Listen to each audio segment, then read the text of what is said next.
Sometimes people follow a trail that no one made. Sometimes a map looks too precise to be real. And sometimes you feel like the route knows you better than you know it. August. An ordinary park, an ordinary group. But one person returns along a different line than he left, and another doesn't return at all. They say the boots were removed too carefully, as if on command, as if it wasn't fear, but something like obedience. But who, or what, could have given such an order?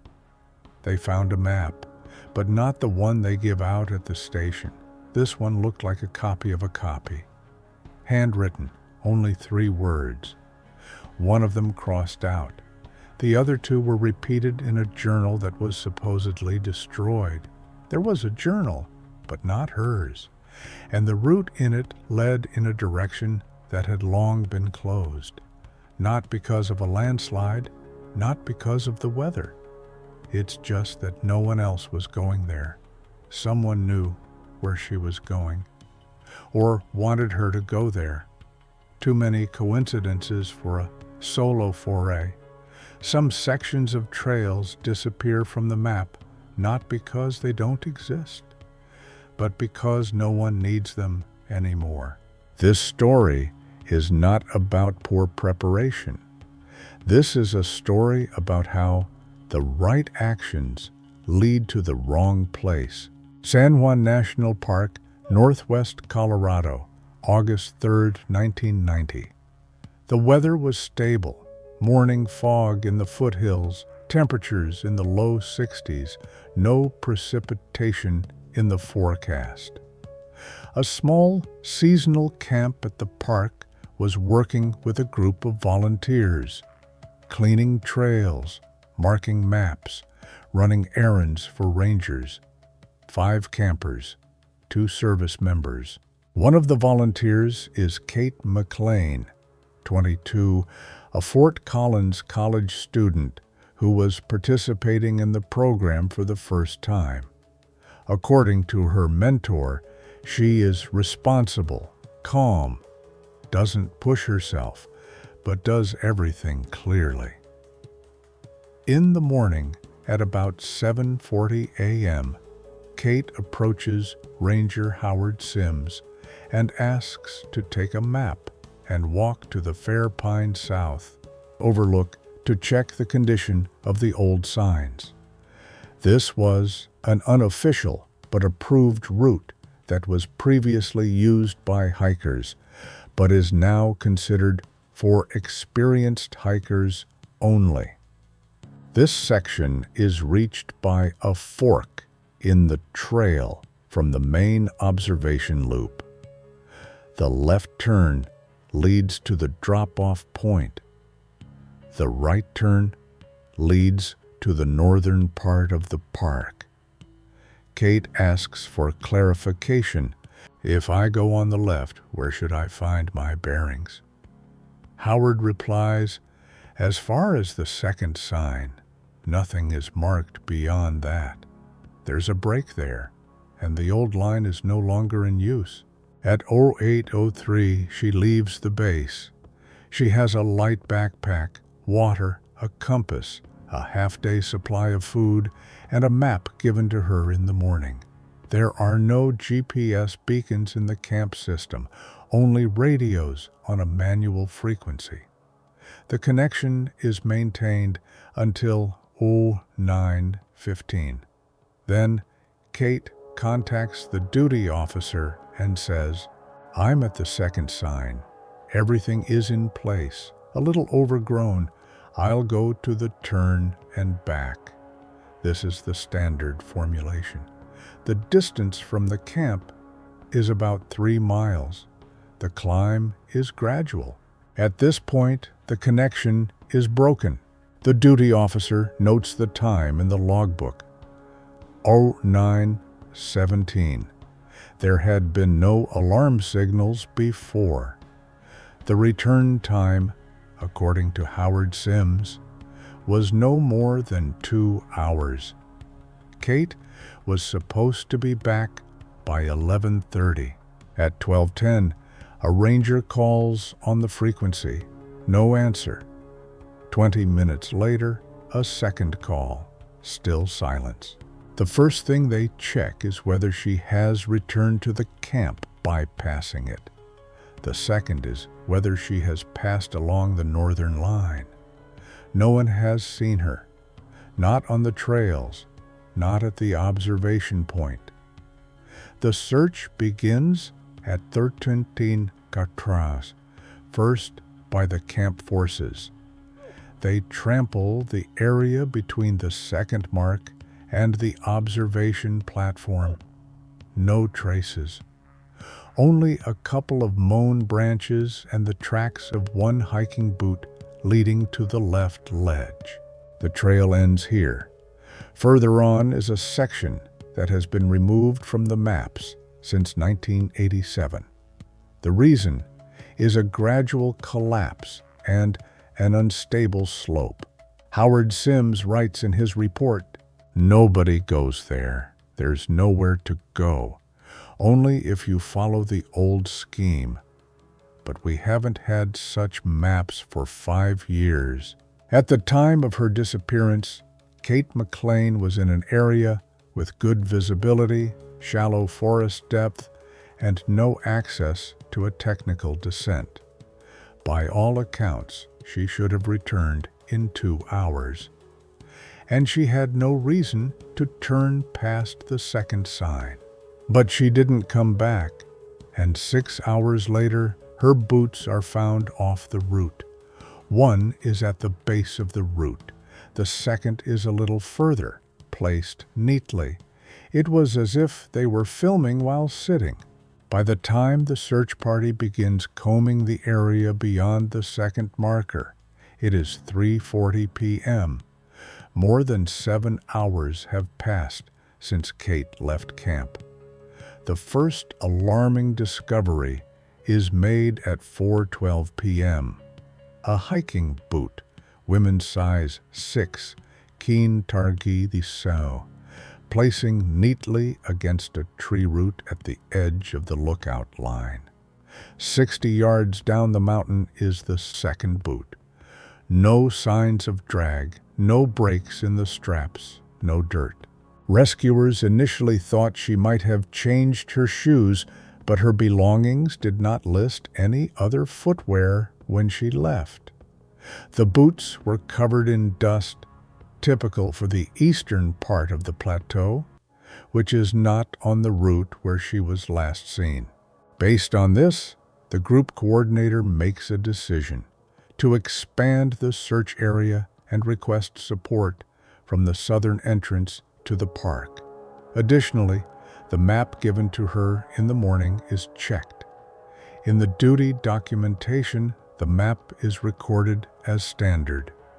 Sheet 4B, Overview Route, 1989 edition. But already at 18:05, one of the rangers, Carl West, raises an important question.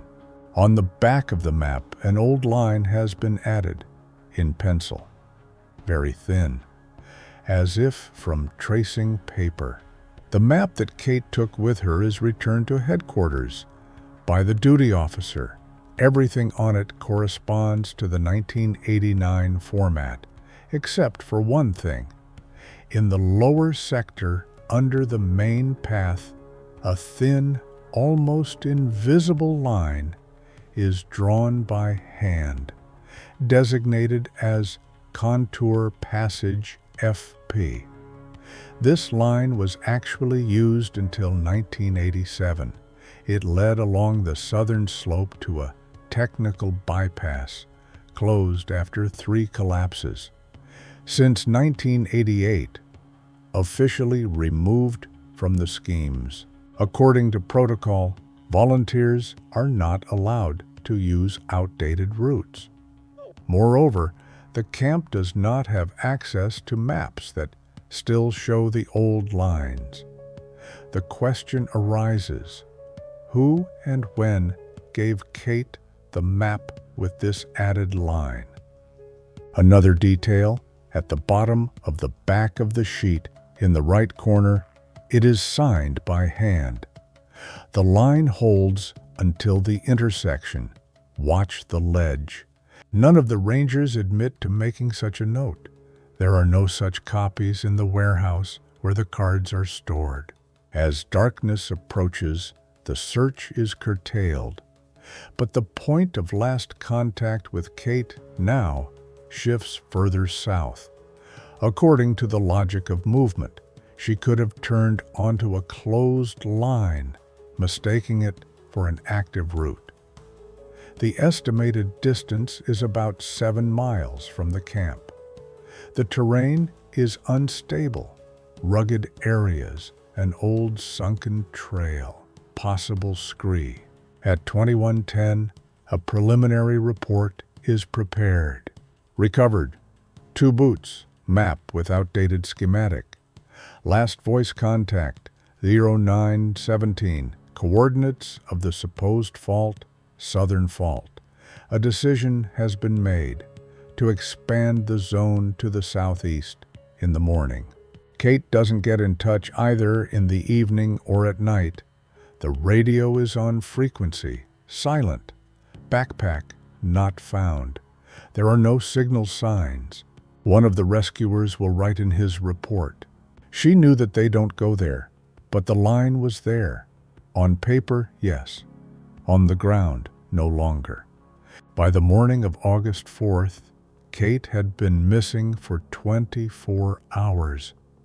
And the only thing they have is a map that shouldn't exist, and a pair of boots, carefully removed a mile from the main line.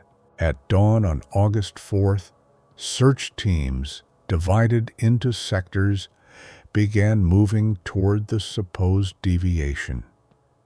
Coordinator Mark Lambert bets on the southern section of the old bypass, known as the FP, Fair Pine Cut Line, officially closed more than 3 years ago. This line was previously used as a link between 2 technical points, but after the 1987 slide, it became impassable. In the new map edition of 1989, it was completely removed. The problem is that the line is present on Kate's map, which was taken from her belongings, and not by hand, but imprinted with a thin gray line. Cartography experts clarify: in the interval between the official re-release and the removal of the line, there was a test printing in which the route was plotted as a conditional detour.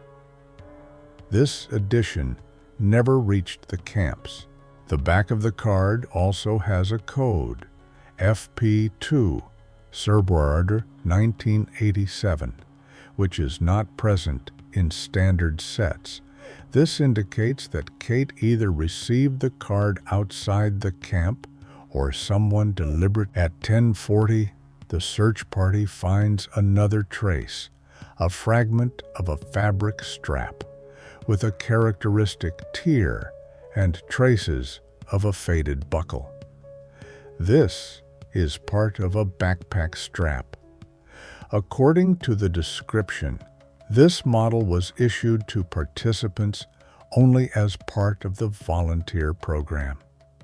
The GPS mark is 8 miles southeast of the camp on an old technical descent. The fragment is located at the base of a small ravine, 30 feet from the supposed direction of the FP line. Meanwhile, analysis of the recovered boots shows that the soles contain dust and fine gravel, typical not of the standard survey line, but of the lower slope, the one used to pass the old bypass. According to geologist David Murphy, this type of sediment layer can only be found in 2 areas in this part of the park. One is the old FP line, The other is further south in an area that is difficult to access without a rope. If Kate was following the FP line, she would have crossed at least 3 patches of unstable ground, one of which has long been marked as impassable. How she got there remains unclear. Moreover, in the camp, she was guided strictly according to the current scheme. One of the rangers studying the map said, "I don't think she made a mistake. Rather, she followed the instructions. Only the instructions weren't on the paper that was given to everyone." By lunchtime on August 4th, a decision has been made to send the group down the old line, despite the official ban. One of the rescuers, who has mountaineering experience, begins the descent along the dropped edge. At 15:50, the radio of Group 3B comes online. Eye contact, one person lying on side, moving. The location is 9 miles southeast of the camp. The depth of the descent is more than 60 feet.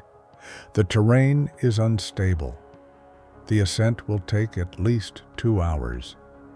70 minutes later, Kate McLean is evacuated from the lower ledge. Alive, dehydrated, sprained left ankle, no shoes. The clothes are fine. She has a walkie-talkie with her, but the frequency is off.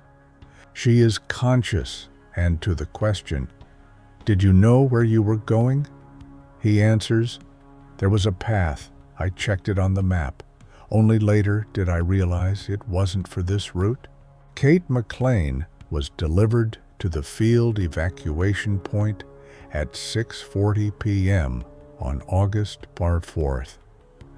The initial assessment was made by a service paramedic: mild hypothermia, dehydration, ankle sprain, signs of general fatigue. However, her consciousness is clear, her speech is coherent. She is oriented in time, correctly states the day, route, and the name of the duty officer who gave her the map. When asked why she was I checked the map. The path ran parallel to the stream. I thought I was going around an area with fallen trees. There was a mark above, then a fork. I chose the one where it was less wet. However, none of the current routes match her description. It is still unclear where such a line appeared in her chart. Ranger Howard Sims, who issued the map, re-interviewed the camp staff. None of them admit to the fact of substitution, issuing an old copy, or trying to restore the closed route. In the service log, the sheet given to her that morning is filed. It does not have the FP line, but is signed Sheet 4B, Edition 1989. But the map Kate took into the field was different. This was confirmed by Coordinator Lambert, who personally checked the paper, typography, and markings. This is a preliminary map, a trial version where irrelevant lines were designated as conditional. Such copies were not issued at the field level. When Kate was shown 2 versions of the map, she pointed to the one she was following and added, "They gave it to me in the morning. They said, it's better to check it, it's a little more detailed." No one confirms this statement. There is no entry in the morning briefing log about the issuance of trial copies. However, one man, Joe Whitman, an intern at the camp, admitted, "I remember there were old cards in a box in the warehouse. We were going through them. Some had gray lines, but no one touched them. I thought they were drafts." The warehouse is sealed. 7 sheets are removed from the box, 3 of which do indeed have the thin gray line of the FP bypass. All of them have the stamp preliminary, not for distribution. However, On one copy, in the lower corner, there is a handwritten signature, "For comparison, GS." There are no such initials among the current camp members. On the morning of August 5th, the documentation service makes the following conclusion. The card Kate came with was a working card, but from a non-public edition. No one has recorded the issuance of such a card. The presence of this card in the tent camp is not provided for by the protocols. As of 08:30, Kate remains under observation. She remembers the route, but doesn't see anything strange about it. I was following the trail. Everything was right. It was just that the line broke earlier than I thought. I decided to move along the stream, all down, but it turned out the wrong way. This statement coincides with the terrain. Indeed, it is possible to descend from the southern slope, but only along the technical line, which was removed from the maps 3 years ago. The search operation is closed, but the question remains: who and when left the map in the camp that she followed? Kate McLean was found on the south face, about 9 miles as the crow flies from camp at the lower exit of the old FP technical bypass, 38 feet below the main route, on a bench where the drill team support platform had previously been located. The area itself is not intended for walking. The terrain is rocky, with loose soil, undergrowth, and faults that, according to geologists, could crumble at any moment. Since 1987, access has been officially prohibited, and the route has been removed from all working maps. The markers indicating the passage have been dismantled.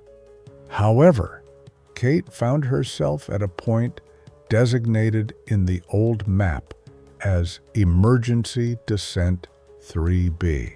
She was lying on her side under an overhanging rock slab. Her jacket was off and carefully placed under her head.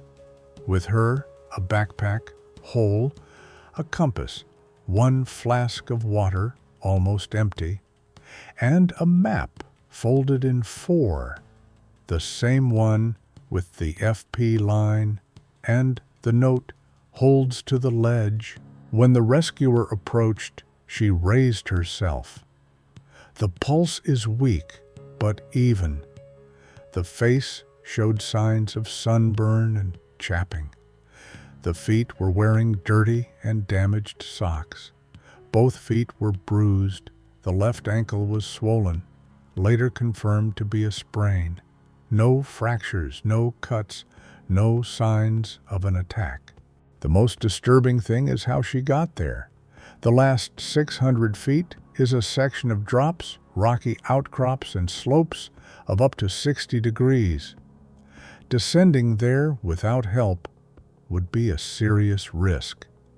According to a rescue climber, "We belayed each other during the descent. Even with a rope, it's not safe there."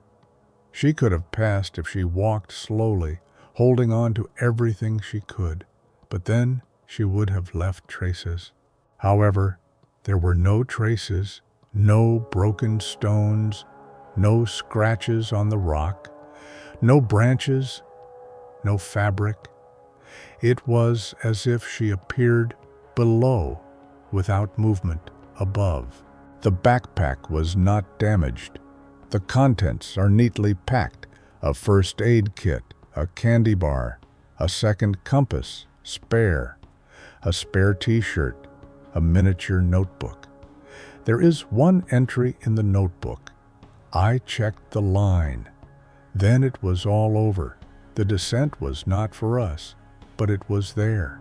Microscopic particles of quartz sand were found on the soles of her socks, typical of the southern crack, the same one that was used in the 1980s as an emergency route. There are no other areas with such a composition in the park. When asked why she took off her shoes, Kate said, "I couldn't go down in them. They were slippery. I tried barefoot, then it hurt, but I didn't want to go back." Her actions are consistent with survival.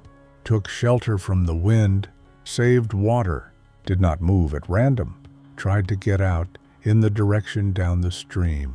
But all this was in an area she wasn't supposed to know. She had no training in technical routes. Her card is unofficial, and yet it had reached a point that only pre-1987 employees could have known. The question remains open. Who gave her a map with a route that doesn't exist? And most importantly, why did she believe that she could walk on it?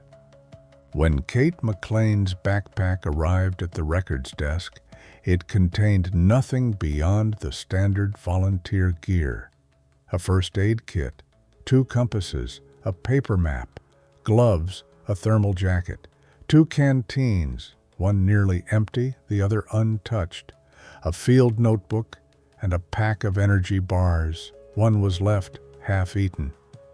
However, a number of items attracted the attention of investigators, primarily a map and a notebook. The map is the same copy, with the gray line indicating the technical bypass of the FP, removed from the current schemes since 1987, printed typographically with a field for notes. At the bottom is a stamp: preliminary, not for distribution. On the backside, the following inscription has been added in pencil: "Along the edge, holds if not knocked down." This fragment matches the description of the site where she was found: a rocky outcrop with an unstable edge, over which Kate apparently descended without a safety harness. When the card was held under infrared light, it became clear that there had previously been another line in the corner that had been erased. Judging by the remains, GS is not for independent passage. Such instructions were added to copies intended exclusively for technical personnel. According to the inventory, no volunteer should have received such a card. There are only 3 entries in the notebook. Weight 45. Everything is stable. There is a sign. 0917. Turn down the bottom. There's a line. 1050. The trail split. Landmark down the left edge. These records match what search engines recorded. Radio broadcast from Ocean 917, the last confirmed contact. Also in the backpack was a thin laminated sheet, smaller than the standard format. On it was a short checklist of technical inspection, presumably from old evacuation service manuals. Contents: check the landmark above. Keep the line along the edge. Don't trust the first reset. Entry below is only possible in dry weather. No camp staff member acknowledged this sheet. Such instructions are not issued in the current system. Later, when analyzing the document, one of the officers noted, "This is not a modern protocol. This is an instruction from the times when lines were designed by hand, not through a system. They actually used such laminates back then." The item looks old but well maintained. On the reverse side, there is a signature in ballpoint pen: FP3 Tech. Input. There are no such designations in the open database. When asked who gave her this sheet, Kate said, "It was on the map. I figured that's where it was supposed to go. I checked it. It made sense." The psychologists who conducted the initial interview did not record any signs of delirium, panic, or false memories. Kate is lucid.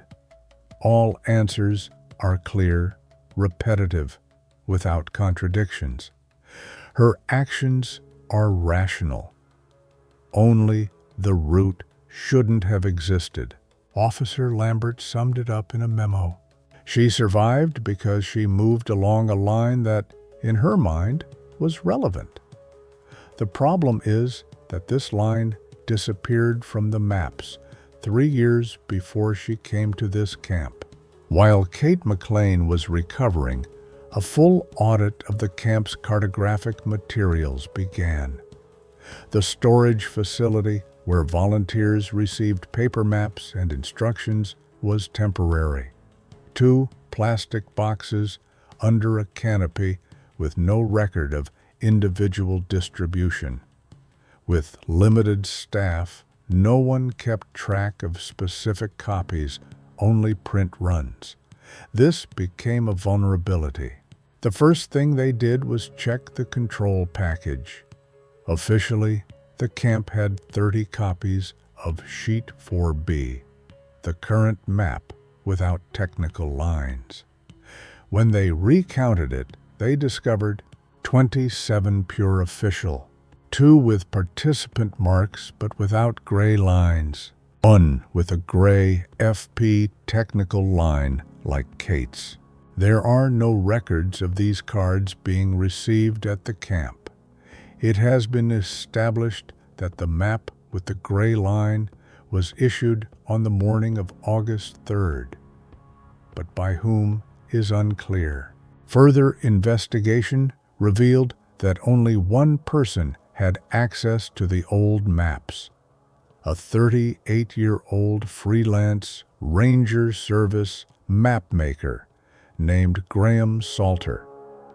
He had been involved in a trial update of the maps until 1989, and then, he says, remained to advise the camps on a voluntary basis.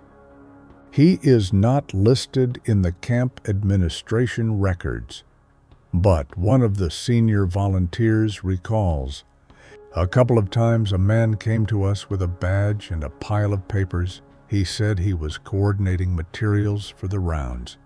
He was sitting by the map, drawing something. I didn't remember the name, but the service established that Salter had indeed visited the park in mid-July 1990. He had lived in a campsite on the north side.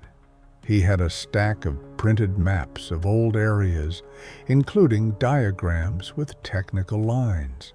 His trip was not sanctioned by the park administration. When questioned, he said, "I just wanted to show how things used to be. Some of the lines could have been restored. I didn't think anyone would actually go through them." When asked if he could have accidentally left the map at the camp, he replied, "Yes, there may have been a couple of sheets left in the stack, but I didn't issue anything directly." The security service regarded this as negligence, but not as malicious intent. The internal report noted, the fact that outdated map material was in the access zone led to the participant switching to an unused route. Partial responsibility lies with the person who violated the storage protocol. Graham Salter was given a formal warning and suspended from all technical consultancy activities. But one question remains unanswered. Why did Kate find this card relevant? Her explanation was simple. The line coincided with the relief. Everything was clear on the spot. I didn't know the map was old. It looked like a regular one. And indeed, it is difficult to visually distinguish the trial version from the final one without knowing the FP2 code. And the thin line on the paper seemed to be part of an official scheme. In the end, it all came down to a chain of coincidences. Unauthorized card, random issue, a landmark that coincided with the actual terrain, descending along a line from which all marks have long since disappeared. And the person who wasn't supposed to know about this route survived, because he walked along it as if he knew what he was doing. The official investigation was closed on August 6, 1990. The report concluded, volunteer McLean made the wrong decision to continue along a route not mapped in the current maps, which resulted in a diversion and the need for a rescue mission. But the Rangers' records also contain a second part, one that was not included in the public report. When Kate McLean was able to reconstruct the chronology of events a few days later, her description of the route matched the 1987 archival map almost exactly. The turns, the windy sections, the bypass fault, even the slope at the last ledge, everything was described as if she had already climbed this line. And yet, as the training service confirmed, she had never received any theoretical or field instruction on the old routes. One of the officers wrote in his personal note, "This is not a random error. She was moving according to the logic of the route, which was removed from the maps before she arrived at the camp. She knew where to look for the edge, where to expect a cliff, where to follow the stream. No newbie describes such details, but she did."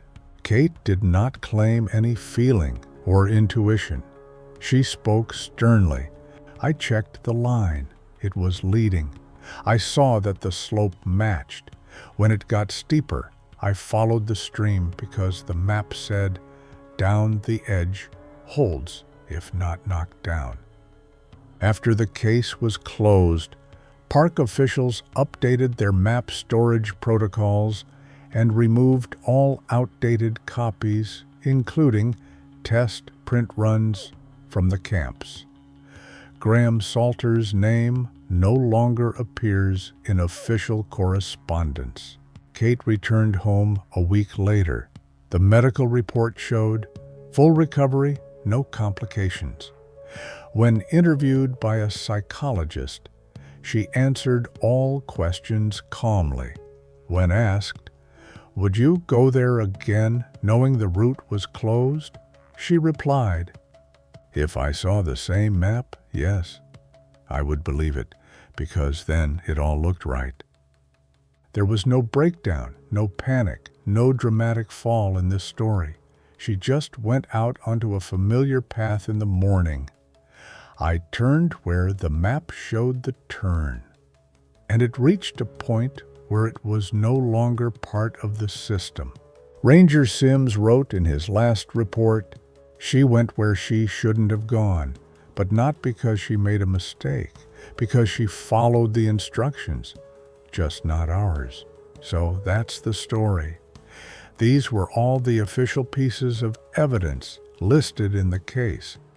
If you've ever experienced something similar, on a hike, on a trail, out in the woods, share it in the comments.